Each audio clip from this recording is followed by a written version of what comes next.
Sunt Georgiana Tănase și îți spun bine ai venit la Fabrica de Dragoste, proiectul nostru în cadrul Fabricii de Emoții, alături de Dana Cavancar. Dana, mă bucur că ne revedem și astăzi, pentru că tema discuției este despre conflictele și cum gestionăm noi furia în cuplu. Bine te-am găsit, Georgiana! Hai să vedem. Ce înseamnă să fii furios în cuplu? Să facem o diferență între a fi furios tu în viața de zi cu zi și atunci când ești furios în cuplu. Atunci când ești furios, adică atunci când ai o reacție mult mai mare la un eveniment care se întâmplă în viață, da, te apucă furia pentru că un lucru stă într-o parte sau în cealaltă, pentru că cineva a făcut ceva sau altceva, această reacție disproporționată ne spune de fapt că tu reacționezi dintr-o rană pe care o ai nerezolvată, necunoscută poate pentru tine, și ca să poți să diminuezi această furie este important să o cunoști, să o lucrezi și să treci din modul de a reacționa către a acționa, adică să nu mai reacționezi atunci când ți atinge cineva o rană și să înveți să acționezi trecând prin filtrul gândirii situația în care ești. Așa cum le spun eu, să se balanceze de pe piciorul pe furie, pe cel de asertivitate și să-și aducă cumva nevoia neîndeplinită, căci ne întoarcem din nou la nevoile neîndeplinite, și să ceară ceea ce are nevoie de la partenerul din cuplu și mai mult decât atât să nu îl rănească, căci atunci când suntem furioși, fără să ne dăm seama, îi rănim foarte tare pe cei din jur, spunându-le poate tot ce s-a întâmplat în trecut, lucruri pe care noi nu le-am comunicat, sau să le scoatem în evidență niște defecte ale lor care până în momentul respectiv nu ne-au deranjat, sau niște situații care până în momentul respectiv nu ne-au deranjat pentru că noi nu am pus limite sau noi am avut alt drive în relație. Cum putem noi să gestionăm conflictul într-un mod în care să sprijinim relația totuși? Că nu ne dorim ca după fiecare ceartă să ne despărțim și să ne împăcăm. Foarte bine ai zis. Georgiana, ca să poți să diminuezi conflictele, este foarte important și ce faci în timpul conflictului, dar și ce faci după conflict. Atunci când emoția s-a dus, când furia s-a diminuat, să înțelegi totuși ce a declanșat conflictul. Pentru că de multe ori una se întâmplă și alta este reacția. Clasicul eveniment, da? Când poate partenerul tău de viață lasă farfuria nespălată sau lasă șosetele pe jos. Ei bine, ăsta este comportamentul. El poate că a fost obosit, n-a fost atent, nu era obișnuit să pună lucrurile la locul lor, dar de fapt pe tine ce te înfurie? Te înfurie gândul că lui nu-i pasă, el nu ține cont de tine și atunci în momentul în care tu faci o legătură cu tine, sigur că poate să vină foarte multă emoție și poate să vină o furie foarte mare, deși celălalt nu s-a gândit în niciun caz la ceva ce are legătură cu tine, dar a avut un comportament, da? Și a lăsat șosetele pe jos sau, nu a dus hainele la curățătorie. Este foarte important să înțelegem care a fost nevoia neîndeplinită, să poți să o identifici și să poți să o exprimi partenerului. Nu o să poți să o exprimi în mezul conflictului, pentru că atunci ție îți vine să-i spui cuvinte legate de comportamentul lui. Mereu faci asta, nu ții cont de mine, ți-am spus de atâtea ori, eu fac o grămadă de lucruri și ție nu-ți pasă. Dar a doua zi, când s-a diminuat conflictul, să poți să te gândești la tine, la reacția ta și de ce acest comportament a avut o putere atât de mare astfel încât să-ți strice ție toată buna energie și bunul echilibru în care poate erai. Și atunci, ce putem face concret când se întâmplă asta? Eu sunt furioasă pentru că își lasă hainele împrăștiate în momentul în care vine acasă. Și le lasă și la amiază, și le lasă și seara și se adună o mulțime de haine aruncate pe canapea sau pe scaun. Iar eu mă gândesc, cum spuneai tu mai devreme, că nu-i pasă de faptul că eu vin obosită de la muncă și va trebui tot eu să le strâng. Cum putem cere? În primul rând, cine te pune să le strângi? Pentru că, de regulă, noi intrăm într-un conflict atunci când lucrurile se întâmplă o dată, de două, de trei, de patru și ele nu sunt spuse. Dacă noi am putea să vorbim și ne-am folosit gura cu scopul cu care am primit-o, atunci nu s-ar mai ajunge la conflicte atât de mari. Dacă noi am putea să-i spunem partenerului nostru, atunci când se întâmplă ceva, să-i spunem exact ce vrem de la el. Te rog, ia-ți haina de pe jos. Acum, se întâmplă că de multe ori, la începutul relației, noi facem foarte multe lucruri. Avem energie pentru ele, suntem într-o stare foarte bună, avem un vibe foarte bun și facem, mai ales pentru că noi, femeile, vrem să dovedim că știm, că suntem atente, că suntem gospodine și atunci le ridici. Dar la un moment dat nu mai vrei să faci asta, îți dai seama că el nu le-a ridicat vreodată și nu mai știi cum să-i spui frumos. Și atunci, sigur, încep aceste suprageneralizări. Tu niciodată, mereu eu sau așa mai departe. Deci, ce avem noi de făcut este să ne gândim nu la ceea ce face el, dar la ceea ce avem noi de făcut. Ce am eu de făcut? Să înțeleg care este responsabilitatea mea în situația asta. El nu face și atunci, dacă mie nu-mi convine, ce pot eu să fac? În primul rând să-i comunic, dar să-i comunic autentic, în vulnerabilitate, dar în asertivitate. Adică să-l inviți la o discuție. Am nevoie să vorbesc ceva cu tine. Ce este important pentru mine. Da? Deci vorbesc eu despre mine, nu despre el. Uite, eu am nevoie ca tu să-ți ridici hainele de pe jos. În momentul în care tu le lași pe jos, eu cred că ție nu-ți pasă de mine. De foarte multe ori partenerii spun, băi, nici nu m-am gândit la asta. Dar e foarte important ca tu să-i spui cu adevărat ce simți, da? În momentul în care îți vine, nu știu, iese balaurul cu toate cele 7 capete, să poți să îi spui fără furie și fără reproș. Am nevoie ca tu să aduni astea de pe jos. Dacă tu le lași pe jos, eu cred că ție nu-ți pasă de noi și de relația noastră. Uite, eu pot să fac pentru tine asta, dar am nevoie ca tu să faci asta. Da? Deci în momentul în care noi comunicăm și mai ales concret ce vrei de la om, ai foarte mari șanse ca el să facă ceea ce tu vrei versus situația în care îi spui nu-ți pasă, tu niciodată nu faci, ești așa și pe dincolo și o grămadă de ocări care niciodată nu vor duce la un rezultat foarte bun, pentru că atunci când noi venim cu asemenea acuzații, persoana cealaltă începe să se apere. Nu poate să asculte și să ne îndeplinească cererea pentru că el este nevoit să se apere. Nu e adevărat, eu nu fac asta, n-am făcut, nu m-am gândit. Deci nu mai poate să gândească soluții și să vină în sprijinul tău pentru că este pus în situația de a se apăra. Deci cumva orice discuție pe care o începem în cuplu, când facem o cerere, începem cu eu și apoi tu. Foarte important asta. În momentul în care discuția începe cu tu nu faci, tu mereu, tu ai făcut, tu ai dres, asta, tu este relația claxon în care eu reproșez. Tu.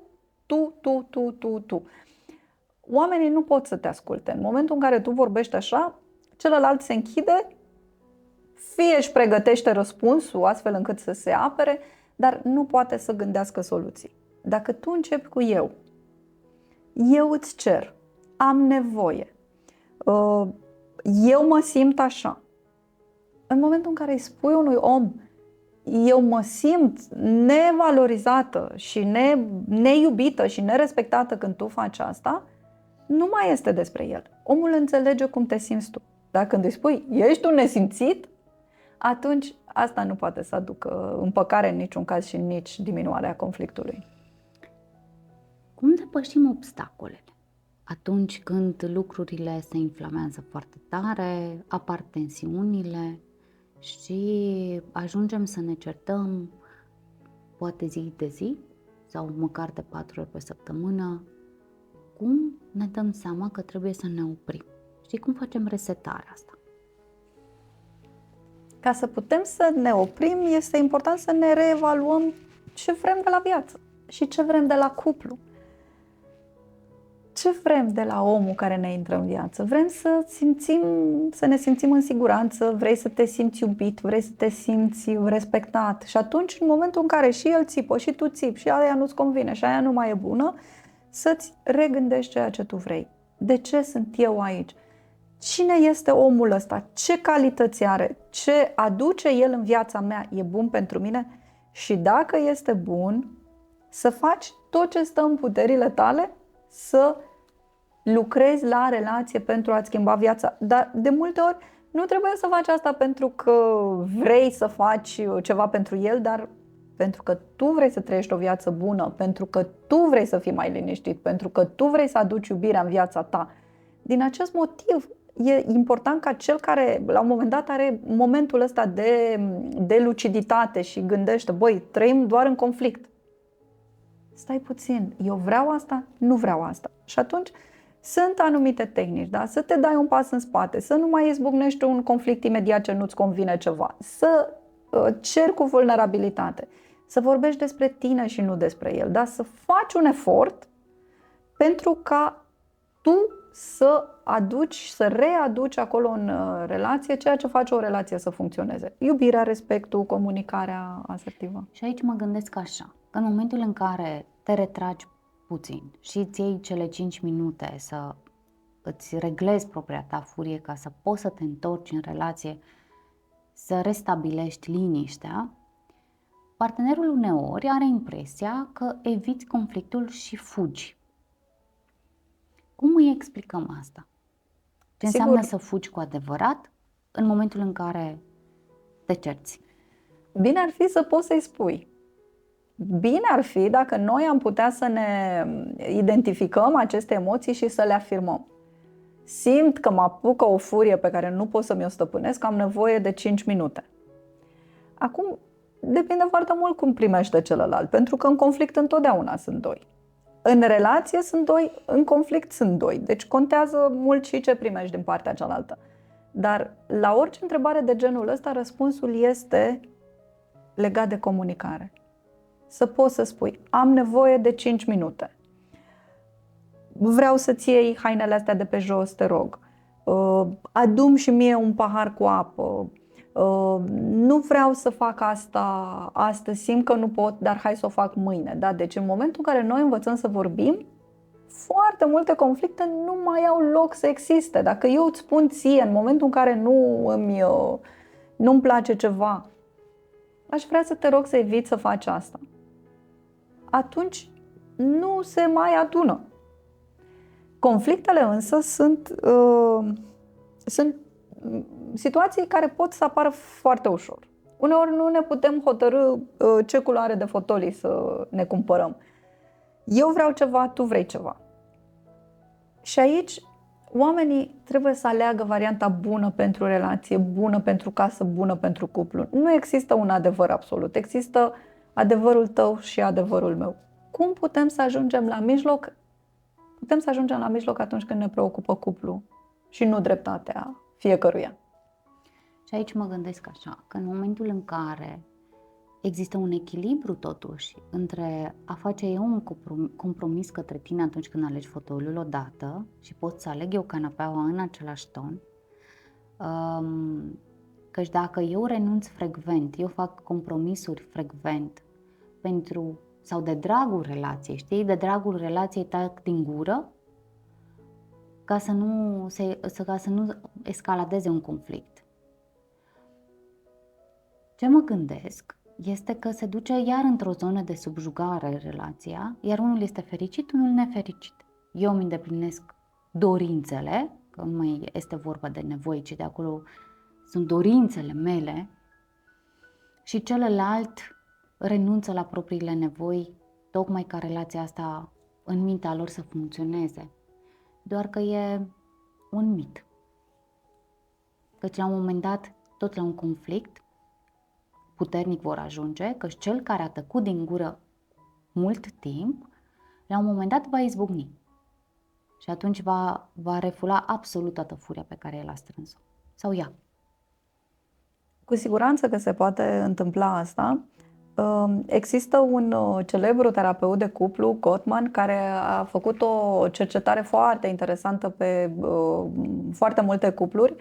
A introdus în această cercetare cuplurile la începutul relației, în care totul era roz, frumos, oamenii se iubeau și aveau foarte multă disponibilitate unul pentru altul. Și a refăcut acest experiment și s-a uitat la ei după 6 ani. După 6 ani, unii dintre ei se vor fi despărțit, iar cei care deja erau în cuplu au fost împărțiți în două categorii. Master și disaster. Adică cei care erau bine și fericiți în cuplu și cei care erau dezastru, ca să zic așa, în cuplu. Care era diferența între ei? Cei care erau bine în cuplu aveau o grijă, o preocupare foarte mare pentru cuplu, pentru celălalt, pentru a-i îndeplini nevoile, pentru a-i îndeplini dorințe, în acord cu îndeplinirea propriilor nevoi și dorințe. Oamenii ăștia exprimau bucuria de a petrece timp împreună, de a se revedea și o părere de rău legată de intrarea în anumite conflicte. Da? De ce îi declarau? Îmi pare rău că ne-am certat. Noi ne iubim și ne dorim să ne meargă bine relația. În schimb, în categoria cealaltă, se întâmpla exact ce spui tu aici. Fie unul dintre ei era foarte critic, fie unul dintre ei era foarte distant. Conflictele se derulau cu o viteză foarte mare, cu o frecvență foarte mare și foarte, foarte dure.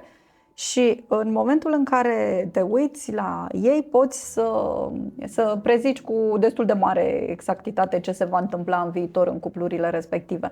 Pentru că ei nu exprimau bucuria de a fi împreună, nu aveau nicio grijă, nici unul față de celălalt, nici față de relația lor, nici fiecare pentru sine. Pentru că atunci când tu ești preocupat să fii bine și să fii fericit, nu mai poți să declanșezi conflicte, nu mai poți să te cerți într-una, nu mai poți să vrei să-l subjugi pe celălalt. Ce rol are empatia și cum înțelegem asta să o aducem pentru relația de cuplu și în relația de cuplu? Empatia o manifestăm atunci când înțelegem prin ce trece celălalt, înțelegem ce este important pentru el. Atunci când, nu știu, de foarte multe ori copiii sunt o sursă de conflict în cuplu, da? Sunt oameni care vin și spun: noi nu ne certăm niciodată decât legat de copii, de educația copiilor. Unul vine și spune să fim mai stricți și mai riguroși, celălalt vine și spune: hai să-i lăsăm, că sunt copii. Și aici, uneori, conflictele pot să escaladeze foarte mult, pentru că fiecare ține la varianta lui. În momentul în care tu ești dispus să ai o discuție, să înțelegi de ce este important pentru el să fie exigent, care este dorința lui, care este frica lui, care este nevoia lui, atunci tu poți mai bine să înțelegi unde este ceea ce el își dorește, unde e calea de mijloc. Dacă tu te înțelegi pe tine și înțelegi motivele pentru care îți dorești copiii tăi să aibă mai multă libertate, poți să stai la masă și să ajungi la o decizie comună.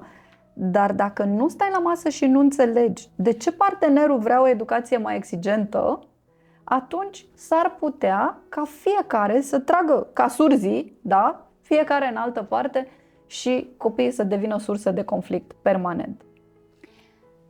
Cu toate astea mă gândesc așa, că copilul furios acoperă partea de vulnerabilitate. Și, cum spuneai tu mai devreme, în spatele furiei întotdeauna este frica, singurătatea, durerea, Nevoie neîndeplinită, rușinea, vinovăția. Când eu mă simt rușinat de ceva ce tu ai făcut, tendința mea este să vin și să îți reproșez lucrurile astea. Pe de altă parte, dacă eu aș înțelege că vinovăția este a mea și nu a persoanei respective, nu aș mai apăsa pedala de accelerație pe furie pentru a revărsa către celălalt. Și atunci am grijă de vinovăția mea și de partea mea vulnerabilă și mă gândesc cumva în trecut unde și când am resimțit-o și de ce reapare acum. Pentru că sunt pattern-urile din cupluri și din ceea ce noi am trăit în familia de origine și de cele mai multe ori le replicăm în propriul cuplu. Pentru că ne este familiar să facem asta și ne este ușor, la îndemână. Căci ca să menții o relație de cuplu înseamnă muncă foarte multă și efort. Efort să fii conștient, efort să gestionezi conflictele, efort să îndeplinești nevoile celuilalt. Și nu se poate să meargă totul bine doar pentru că ne iubim. Niciodată.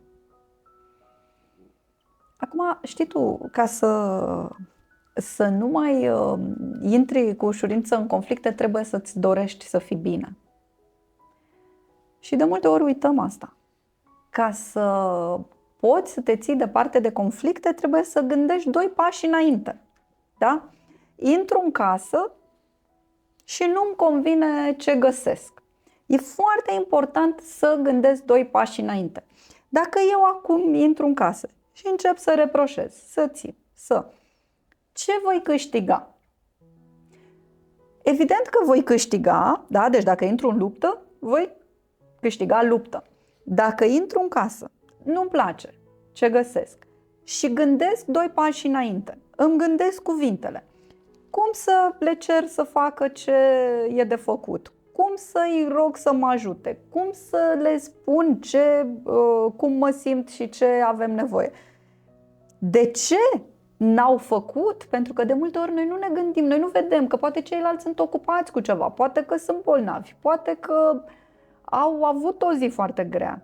Dacă eu nu-mi iau timpul ăsta să înțeleg ce se întâmplă în casă și vin direct cu conflictul, atunci poate că ratez informații foarte importante despre oamenii din casă, se instalează conflictul, toată lumea țipă, toată lumea este supărată și atunci am ratat șansa de a avea o seară bună în casă. Deci, foarte important să gândesc 2 pași înainte. Ce o să se întâmple la noi în familie astăzi dacă eu intru pe ușă și cum am intrat pe ușă, cum am început cu iureșul?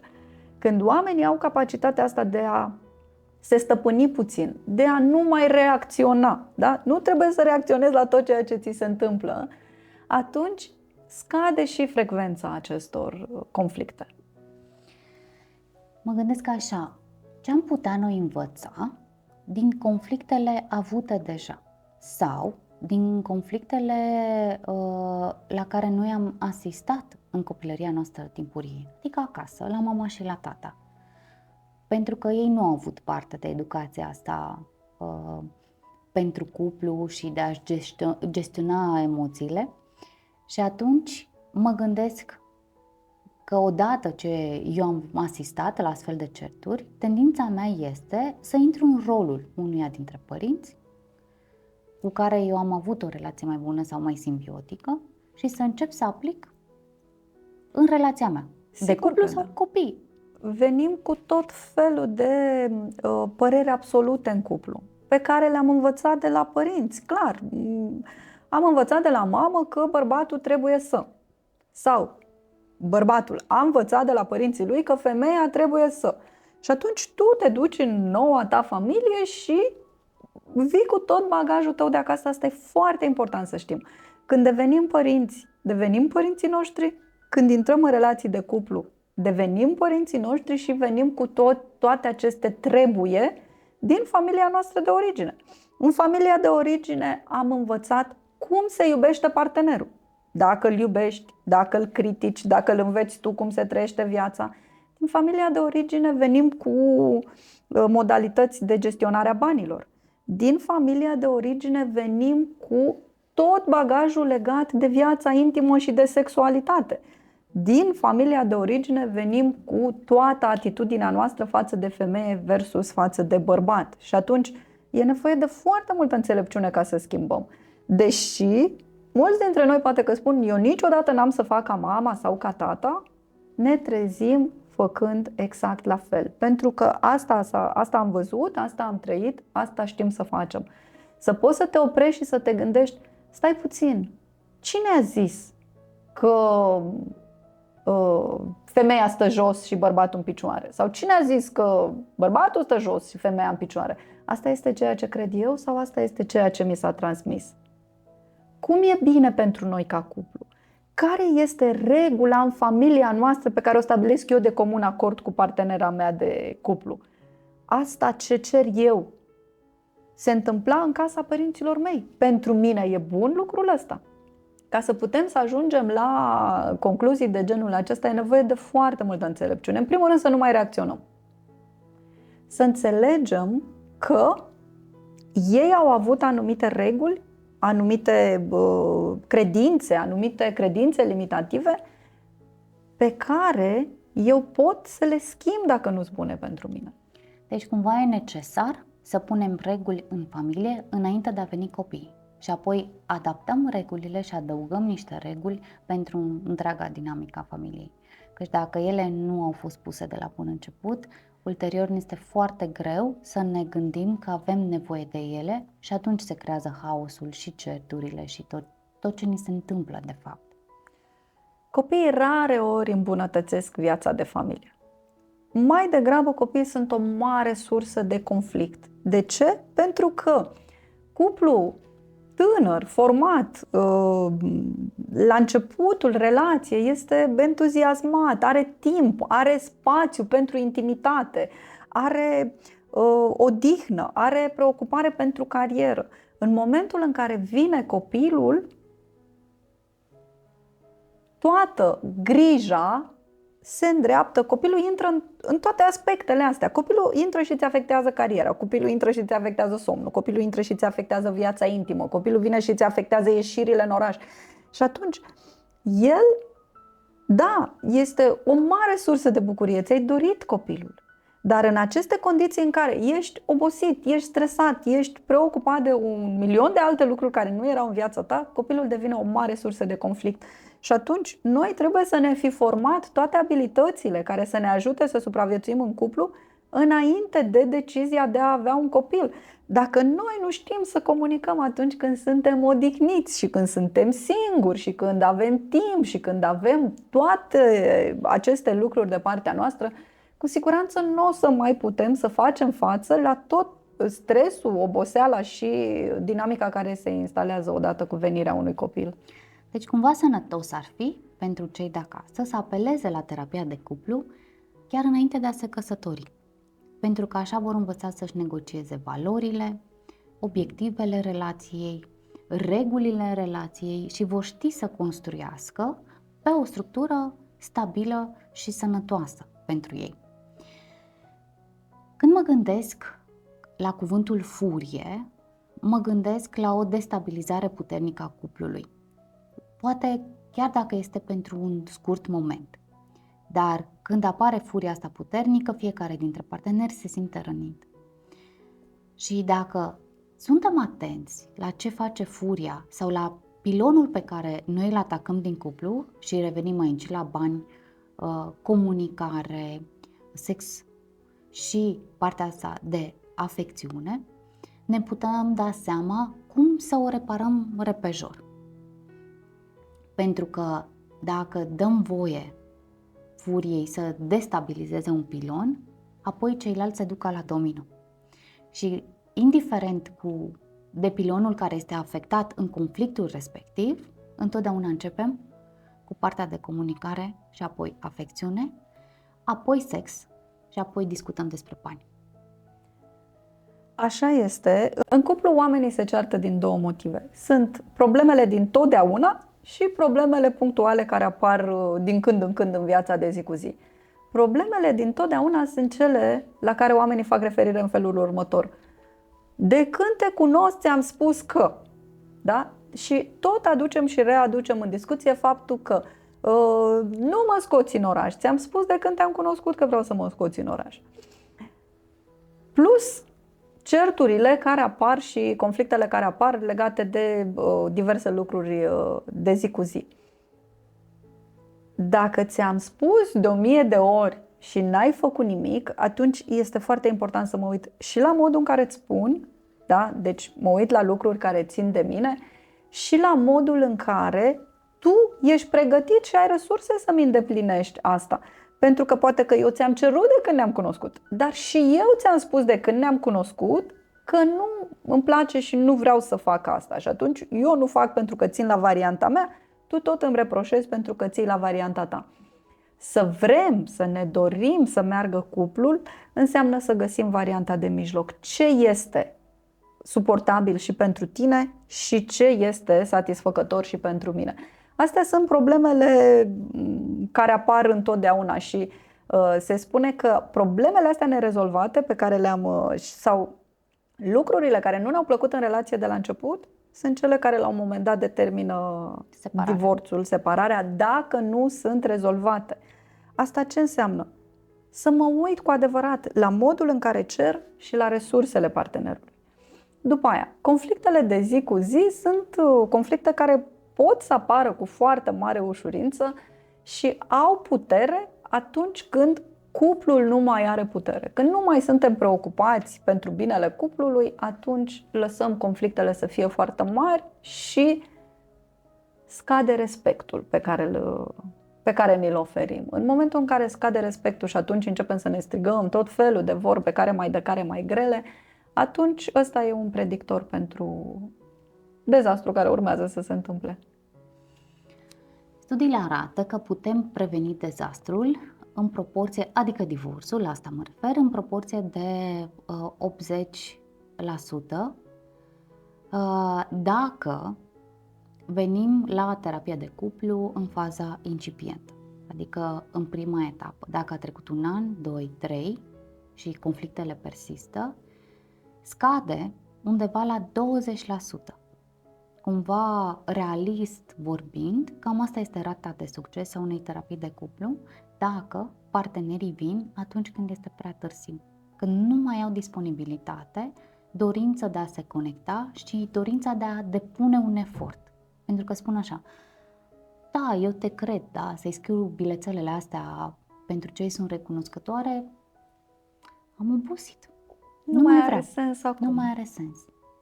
Și atunci mă gândesc că e nevoie să apeleze la o sinceritate și să spună cu adevărat, să-și spună lor, în primul rând, dacă își mai doresc sau nu relația. Dana, îți mulțumesc că ești alături de mine.